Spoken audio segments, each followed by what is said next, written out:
Hard on them, Alan. They were simply pawns. The real villain in this piece has yet to be revealed. Jaden Stockley! What?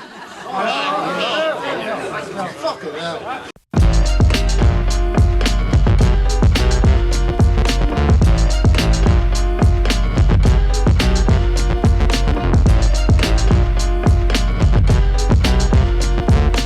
Hello and welcome back to the What the Falk Sunderland Review podcast. It's Sunday morning. The Sunday Sport have revealed shocking images of a man who found the face of Steve Bruce inside of an apple, and Sunderland have lost their 100% home record. We're a few hours late, but as ever, we're here to review the game as best as we possibly can, which we don't really like doing after a defeat, but nonetheless, continuity is important. There's no opposition fan view today because Nath from our midweek preview is recovering from a wedding. However, we do have two red and white voices. Firstly, we've got the returning Dave Lawrence, who we officially met face-to-face, which is a weird thing these days, isn't it, Dave? How are you doing? Are you all right? Yeah, very well, mate. Yeah, absolute pleasure to meet up yesterday. So that's something ticked off the bucket list. Just a shame about the result, one, but I'm sure we'll dig into it. And last but not least, it's a debut, but I don't think it's a voice you're going to be unfamiliar with. Michael Bowers. Bowers, how are you keeping, sir? You all right? Not bad. Obviously, I've already met Graham face-to-face before yesterday. And the first time, obviously, like you, it's the first time I met Dave, despite the fact that I've had loads of WhatsApp chats with him. It was nice to see him face-to-face. But no, I mean, aside from the football, not a bad day. Are your heads okay this morning? I can't say that mine's all right, no. I'd be lying if I said I was 100% match fit. Yeah, I think I'd be calling in a sickie if I was playing today. But I think we'll dig straight into it. Obviously, it was, in my opinion, a lacklustre. Sunderland lost 1-0 to Charlton. It was a game full of incident, which I'm sure we'll get further into. But I think, firstly, Dave, as we've already attested to, we had a few drinks last night. We've had almost 24 hours to assess, not quite. Game-wise, how are you feeling in the morning after about it? Yeah, I just don't think we turned up. I think Johnson said it in his post-match presser. It's just one of them. It happens. It's not ideal. It's not perfect, but I don't think there's anything to worry about just yet. I mean, for as bad as we were yesterday, I think the fair result was probably a draw. I don't think Charlton really worked Hoffman too much, if I'm honest. He had a couple of kind of little saves to make, but nothing special. Charlton just turned up well drilled. They're a credit to Johnny Jackson. He took over in the middle of the week. They came well drilled, and it's another lesson for us. And the lesson is there's going to be teams that are going to be hard to break down, and we have to find ways to do it. We're a young squad, and hopefully we do learn from our mistakes and try and find the answer, really. I think I said something a few weeks ago about Sunderland, and I said the problem over the last season is not that when we lose, it's that we draw too many. I would much rather win 3 in a row and then lose 1. I'd rather lose none, but you get more points for 3 wins in a defeat than you do get 4 draws. And I feel like that's been our problem for a while. But Bowers, same to you, obviously, I think everyone kind of is in sort of an agreement, which is weird in any fan base, but didn't really turn up yesterday. But you've had almost 24 hours to assess it. How are you feeling following it? Well, if you'd asked me this 5 minutes after full time, I would have been raging and swearing all over the place probably. But calming, now that I've had a chance to adequately calm down, I think that it's one of those, like Dave said, and I think you both have said it yourselves, it's one of those games we just didn't turn up, and you're going to have them across the course of a season. We're not going to be able to be world-class every game, unfortunately, as much as we would absolutely love it. I just think I wish Charlton had waited one more game to get rid of Nigel Adkins, though. That was very, very irritating. But that's not their problem. We still had to turn up, and we didn't. I thought we gave Charlton a little bit too much respect across the park. I think we got bullied on some occasions, and it just wasn't. It was just flat. I think the atmosphere. Not the atmosphere. The performance just wasn't quite at it. But you're going to have them. And to be fair, I've said on YouTube, I've said it on record, I don't think that Charlton squad should be anywhere near the relegation zone, to be honest. So I think that it's not a surprise I'm not surprised that they've kind of turned them over, but I think we just need to see what response we get in the games coming up now. Rotherham and Sheffield Wednesday, I mean, you can't ask for two big away games than that. Yeah, I think they're both massive, and I think I agree with you on Charlton, and obviously we normally have the Charlton preview, but like I say, Nate's he's recovering from a wedding, I think. So we'd normally be chatting to a Charlton fan regarding it, but I think, Dave, they came into the game third or fourth bottom, but if I'm honest with you, I saw a side that wasn't fourth or third bottom, and I spoke about it in the preview, the amount of quality they have in the team, that there's no such thing as a false position, but let's pretend there is, just for the sake of this bloody podcast, so I don't have to go around it in a circle. Was it new manager bounce? Was it Sunderland underperforming? Or was it Charlton a far better side than the position indicates? Or was it a mixture of everything? I think it's a combination of all three, isn't it? And I think it's exactly it, mate. I mean, you know, there's definitely a lot more than three teams worse than them in this division. It's as simple as that. So yeah, just a combination of everything. And I was talking to Copley yesterday on the way back over from the match, and literally, like, it was a Johnny Jackson performance. To be fair, how he used to play. Yeah, he had a little bit about him on the ball. He was quite good, but he was very tenacious. He got around the pitch. He got into the rest of the squad. So yeah, it was just one of them. You know, as long as we don't fall into a hole and lose 6 in a row, then that's fine. Does anyone ever remember another team who's ever lost 6 in a row? Just to cheer us up. Doesn't recall, mate. Doesn't recall. One thing I did want to touch on, because I think, judging by social media, there's a few players not getting hammered, because every fan has to have an opinion. I don't agree with the fact that, you know, you should never criticise a player if they have a poor game. Say it as it is. If they have a good game, we say you take an equal measure, as long as it doesn't get nasty, of course. But one of the big ones, Bowers, was O'Nien's performance. Now, I've said a few times on this podcast that I love him. I'm a big fan of O'Nien. I think take the Crew game out of the equation. I think he's been really poor in 3 of the last 4 games. I think he played well against Crew. I think good performance. I think he was poor again yesterday. I don't understand why he's on free kicks. And I think he was poor down Gillingham. And I think he was poor at Portsmouth. He's coming in for a lot of flack, but what did you make of his performance, Bowers? Average at best, really. When the thing that you kind of summed there was he's on free kicks. I'm completely agreeing. I'm a big Luke O'Nien fan. I like him a lot. I think he gets a lot, in the grand scheme of things, I think he gets a lot of unwarranted criticism. But yeah, me too. Some of the criticism that he does, so criticism he's getting recently has been pretty fair, because he's not been very fair. He hasn't. And the free kick decision, I'm with you. I have absolutely no idea why he's been on free kicks. I don't know if it was, I think Jam Starney put it best in his YouTube video yesterday. Like, is there some sort of written clause in his contract where he has to take free kicks now for some reason? When you got McGeady on the pitch, I just cannot understand it. I don't get that. Even well, I was going to say even Dan Neil, but at that point he's probably off. But actually, on that, when Evans came on, I rolled my eyes at that decision. And I know it's easy for me as a fan to sit on the sidelines and say that. But I thought, well, Dan Neil was one of the linchpin of us trying to do anything going forward, and we're losing the game. So why are you taking Dan Neil off to bring Evans on? Surely, if anything, I would have took O'Nien off. I didn't think he was having. I think it's just to take him out firing line, because I didn't think he was having a very effective game. I think, I mean, maybe the problem I've got is, I think it was Graham Atkinson, who's obviously with Wiseman Say, was talking about the worst League One team that we've had, and obviously there's quite a lot of choice. And then I was discussing with Ashley on the way up yesterday, just to pass time on the train from Glasgow, that the best League One team we've had, and we both put Luke O'Nien at right back, and I'm starting to think that is his position.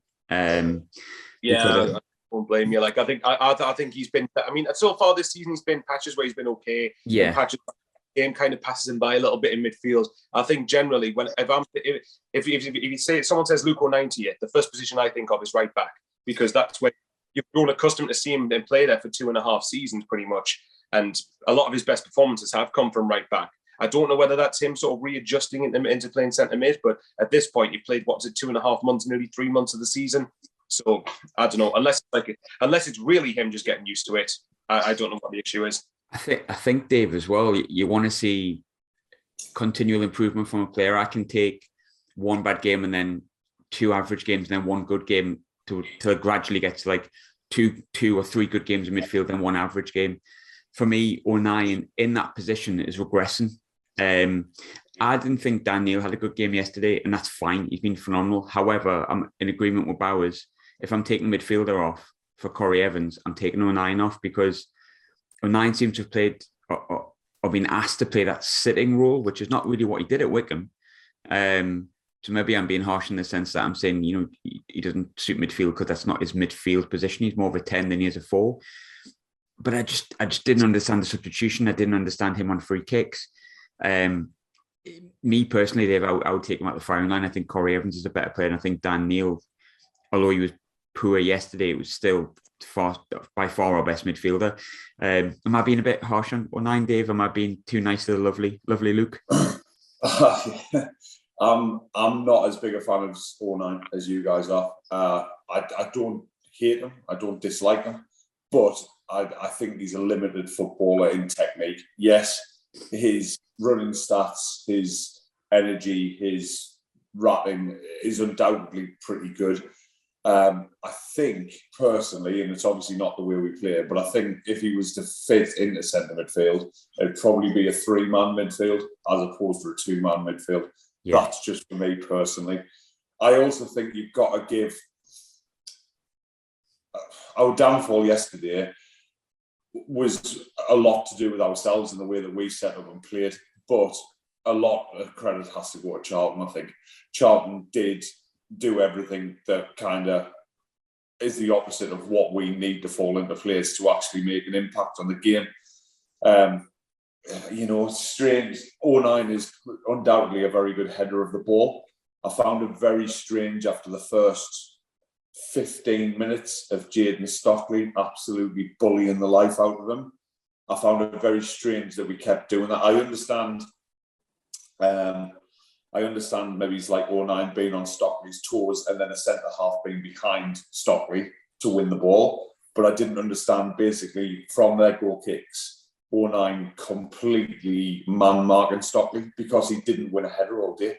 No. I suppose the plan could have been to win the second ball, do you know what I mean, and just let Stockley win every header. That could well have been the plan, but we didn't execute that very well either if it was the plan. I thought they did really well in pushing... There was a discussion somewhere, I can't remember where, about Charlton pressing and how they were good at it, and someone said, no, they're not. And I was speaking to Nath about it midweek, and he was saying, we can be, we can't be. You don't know under Adkins.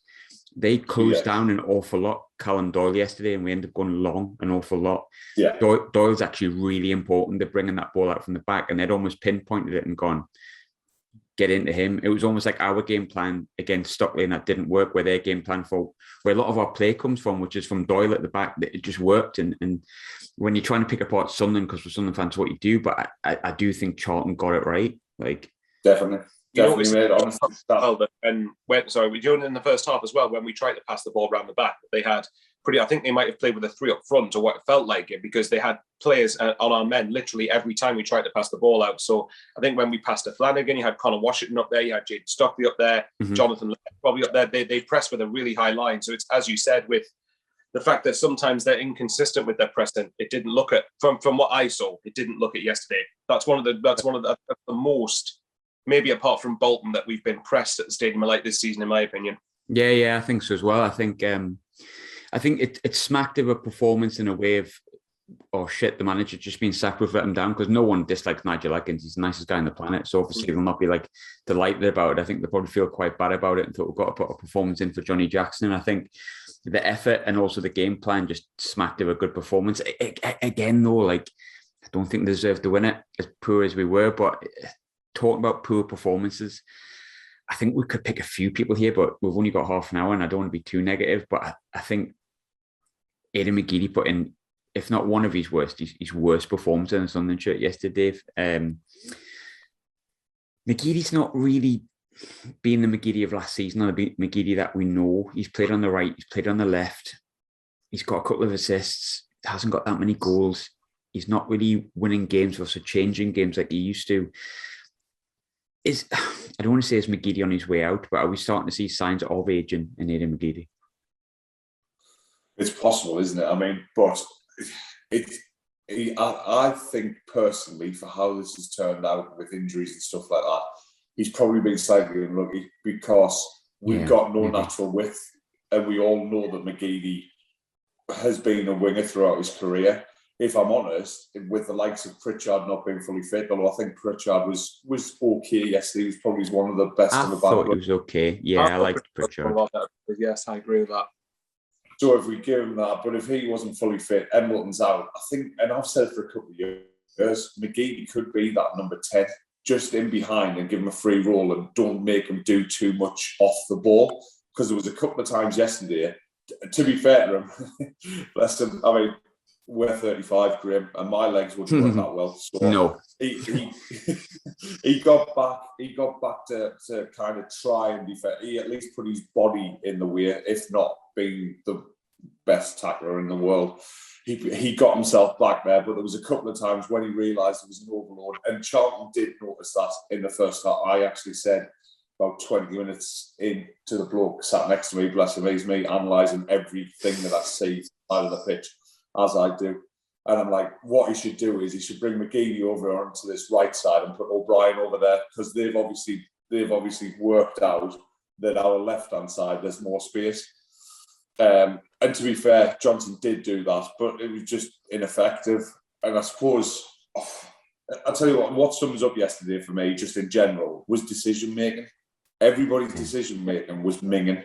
There was times O'Brien in the first half should have laid it off. I think Dan Neil went off it with him just before half-time. Said, just give me the ball 5 yards. Just give me the ball and I'll whip it in. To be fair, Dan Neil then made a cross 5 minutes later when he should have laid it off and it went over the crossbar. O'Brien, second half, where he's cutting from the left. Some really nice football, to be fair. The goal is literally from my seat. The goal is gaping. McGill it's got to be something special to beat him. He's not a bad keeper for this level. But O'Brien then decided to try and ping out a 35-yard pass to McGeady out on the right when it needed a 10-yard tap if he was going to pass it. He should have hit it. It's as simple as that, but I'd imagine that's a lack of confidence, you know? I think you're right in that. There's a few options yesterday when you think, just do that. And they're going, no, I'll try this instead. This completely wild football. I mean, I don't play football. Obviously, people will be able to tell that. So you could have that argument saying, well, if you can't do it yourself, should you have that? Should you be able to say anything? But I think for me, I've always thought football's a really simple game. And I think when you're passing the ball, you pass it forward. You look at the best option forward and the easiest pass. Unless you're like Steven Gerrard or whatever, and you can ping 40 yarders on someone's like nipple, then that's different. And that's the difference between the wheat and the chaff. You know what I mean? And at our level, there's, as much as we love them, there's a reason they're in League One. There's more chaff than there is wheat, I think, or whatever the saying may be. I could be wrong with that. If there's any wheat experts, please let me know. I think one of the big things we need to talk about, and I think it's an interesting one, me, because I can't decide really, if I'm honest. Lee Johnson, always going mental. Like, let's be honest, he's always going crackers. But he said there was a headbutt on Tom Flanagan. A few people said to me, yeah, definitely a headbutt. I've watched it back. I've got to be honest, it looks a bit like a shoulder barge, but then Tom Flanagan's got blood all over his gob. So maybe the camera's been very, very kind to Jayden Stockley. But they said on Quest last night, what they said, Bowers, was, if Tom Flanagan goes down, it's a red card. Fair play to Tom Flanagan for not going down. But why should Tom Flanagan have to play act if he doesn't feel like he needs to go down? Is that just not a red card anyway, Bowers? Well, you would think so. But come on, it's officials in this league, man. They're not exactly known for being good standards. I mean, I'll say no more than the referee. I know you probably won't want me to go on about the referee, but let's just say the referee was fucking shocking. There you go. Yeah, he was.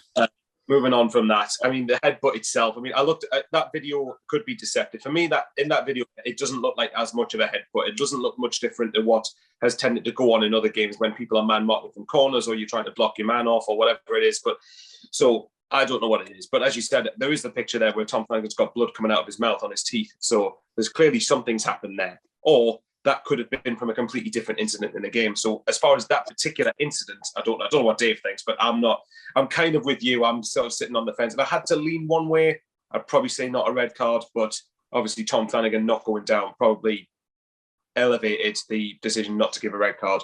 I just found it a very weird comment from, I would have probably give a red. I think if you can see blood, I would have probably give a red, but I found it weird that all of them kind of laughed about it and were like talking about how great. I think it was Clinton Morrison, the Oxford fan who I've spoken before, and his name's completely gone out of my head. This is horrendous. George Ellick. Yes, good lad. I know he likes his XG and he thinks we haven't got enough XG, but there you go, or something like that. He's a nice lad. And obviously Colin Murray, they were all saying, "Oh, fair play to Tom Flanagan for not going down. No, if he's gone down to a red card."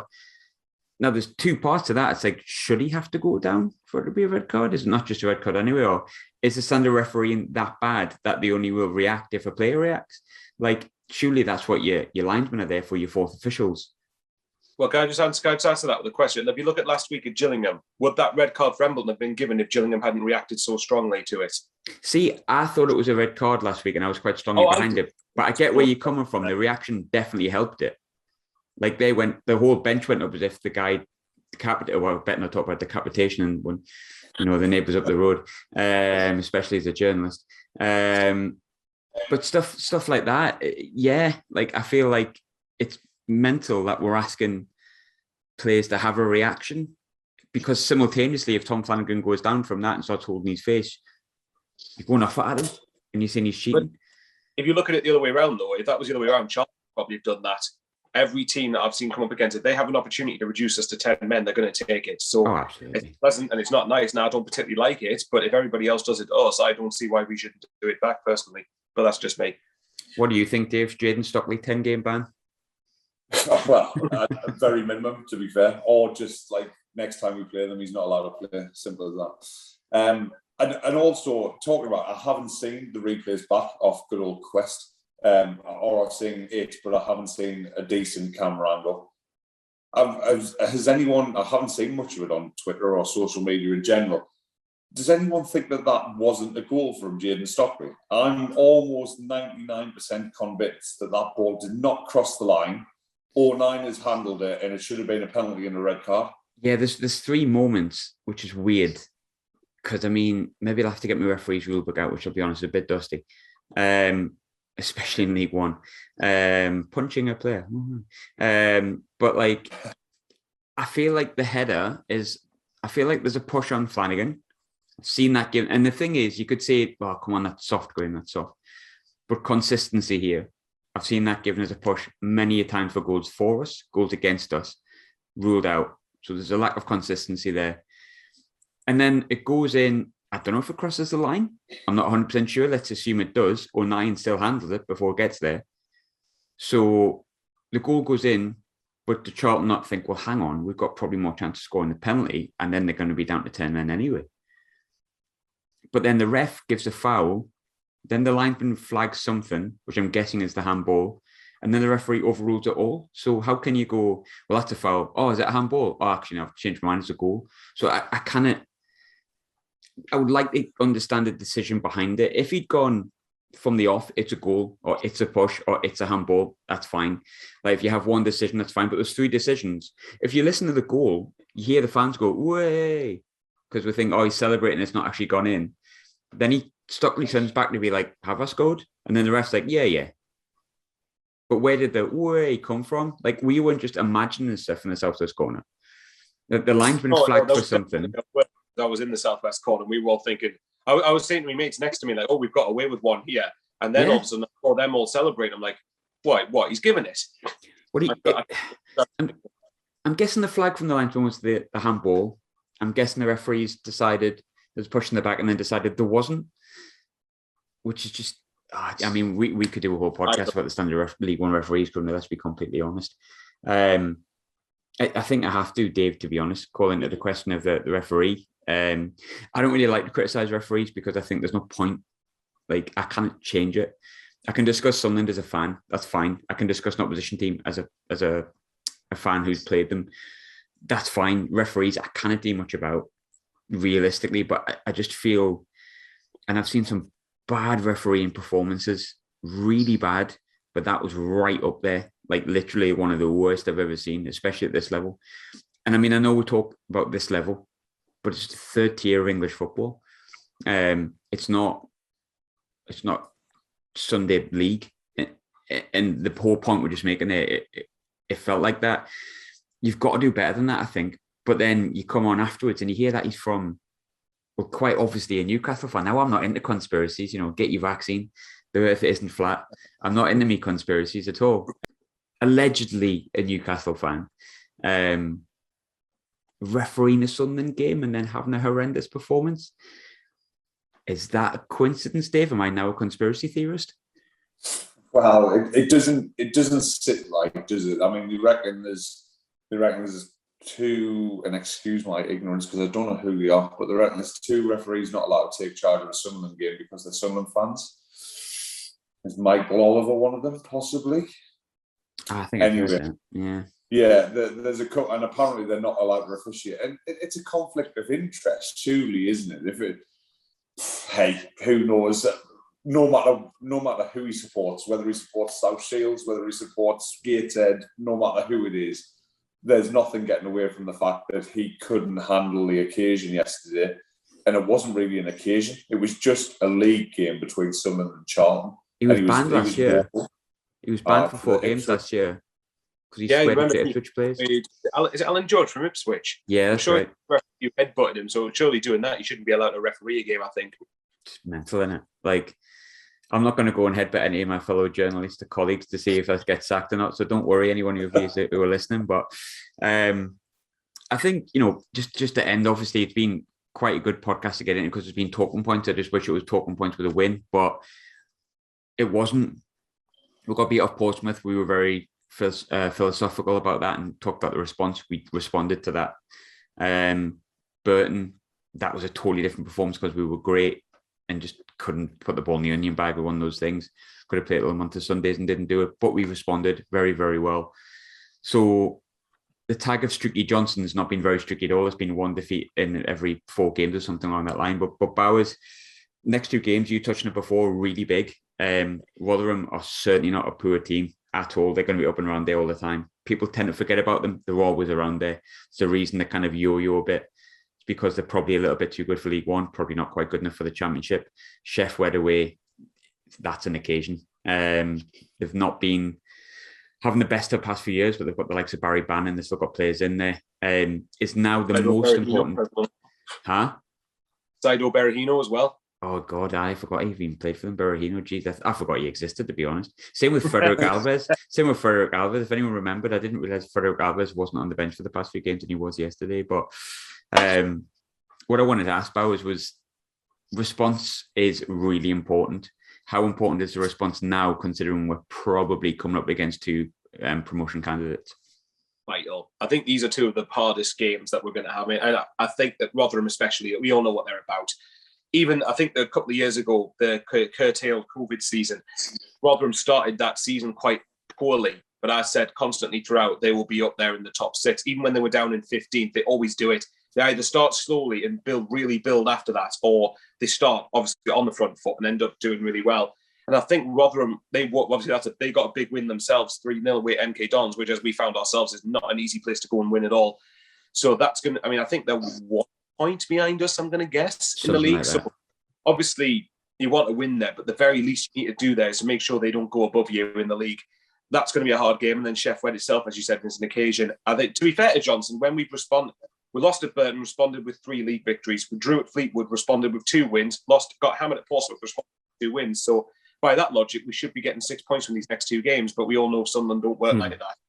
So these two games are huge. If we respond to them, and who knows, we might turn up in the bigger games. We might turn up. I say no disrespect to Charlton, obviously, but to be fair, Charlton is a bigger game, but they're not at the minute. They're not in the top 6. They're not near the top 6 and stuff. And remember, Embleton's going to be back for Chef Wed as well. I think he's missed Rotherham, but because obviously we didn't touch on him, I think we did miss him against Charlton. But yeah, these are 2 QBR he misses. I think it's QBR he misses.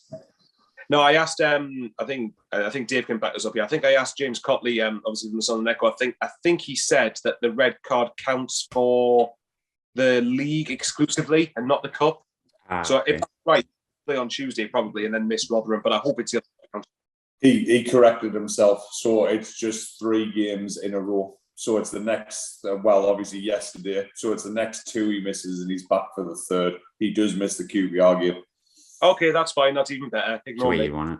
Yeah, it's the way you'd want it, I think, isn't it? Dave, actually, you know what? That's a good point that we didn't really come on to. So I might as well, while we've still got the time before Zoom decides to cut it out because I stopped paying $14.99 for it. Cheapskates here, no cost spared. Embleton could have made a difference yesterday. I think it was quite a big mess. Could he make a big difference for Chef Wed Rotherham? Definitely, yeah. There's just something about him at the moment, isn't there? He's got the bit between his teeth. I think Johnson's like kind of, you saw him on the sideline yesterday. He gets very emotional, he gets worked up. And I think he's finally realised. I think he's always realised, but it's now coming out with Johnson that he's been infected with the Sunderland curse, unfortunately. And he knows how much it means. We were up to 31,500 yesterday. And I've had a conversation with a couple of people. If we get on a run, and a proper run, that'll soon be up to 35, 38,000. There's no doubt about it in my mind whatsoever. So, yeah, and Embleton, again, we've said plenty of time, Durham lad, not a Durham mag, because we all know they're the worst kind of mags ever. Worst kind of mags. Apart from maybe Saudi mags, maybe they're worse. Yeah, one or two questionable human rights things. Yeah, absolutely. So yeah, I think Embleton will make a difference. He's getting better. He puts himself about. I think he's got more physicality than Pritchard has. Yeah. I'm looking forward to having him back, to be fair.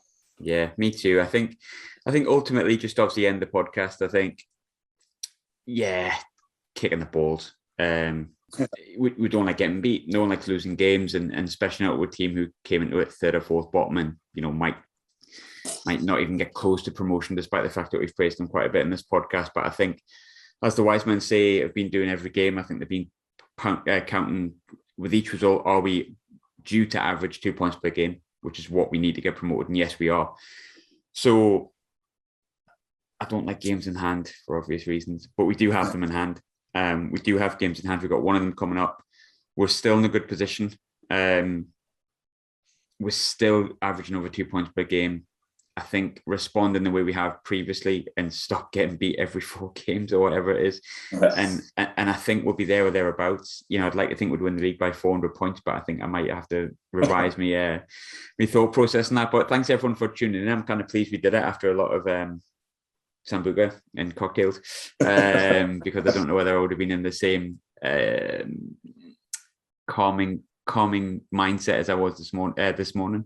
But are your eardrums working okay as well, by the way? I forgot to ask. No, and that I'm not going to mention the pub because I don't want to get rid of any. I don't want anyone to not go to pubs after they're reaching 18 months. But someone needs to turn the music down in Central Sunderland, which might be a cocktail bar.